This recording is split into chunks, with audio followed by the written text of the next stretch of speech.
দেশে হাম ও উপসর্গে আক্রান্ত এবং মৃত্যুর সংখ্যা বাড়ছেই। ২৪ ঘন্টায় প্রাণ গেছে আরও ৭ শিশুর।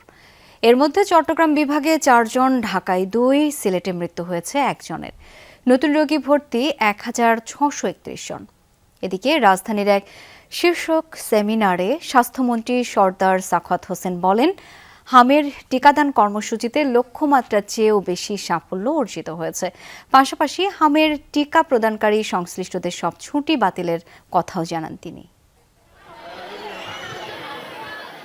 প্রতিদিন হাম ও উপসর্গ নিয়ে বড় হচ্ছে শিশুদের মৃত্যুর মিছিল। এতে উদ্বেগ বাড়ছে অভিভাবকদের।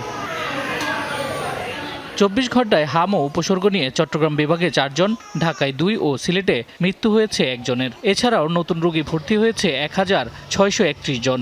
আর প্রাদুর্ভাব শুরুর পর থেকে এ পর্যন্ত সিলেটে ৪২ জন মারা গেছে হাম ও উপসর্গ নিয়ে। ২৪ ঘন্টায় নতুন করে জেলার বিভিন্ন হাসপাতালে ভর্তি হয়েছেন ৮৯ জন। কুমিল্লা মেডিকেল সহ জেলার বিভিন্ন হাসপাতালে ভর্তি রয়েছে ১৭৬ জন।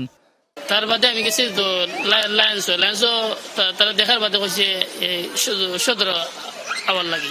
জ্বর আসলো, কাশ আসলো, সর্দি আসলো, মেয়েদি কিছু পাতলা পায়খানা আসলো, আর পরে কিছু চোখের কিছু সমস্যা আসলো।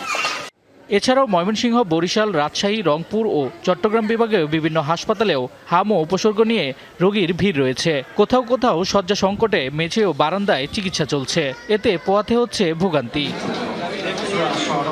এদিকে হামের টিকা প্রদানকারী সংশ্লিষ্টদের সব ছুটি বাতিল করা হয়েছে বলে জানিয়েছে স্বাস্থ্যমন্ত্রী। জানান, ইপিআই কর্মসূচির সাথে নিয়মিতভাবে হামের টিকার কর্মসূচি চলবে।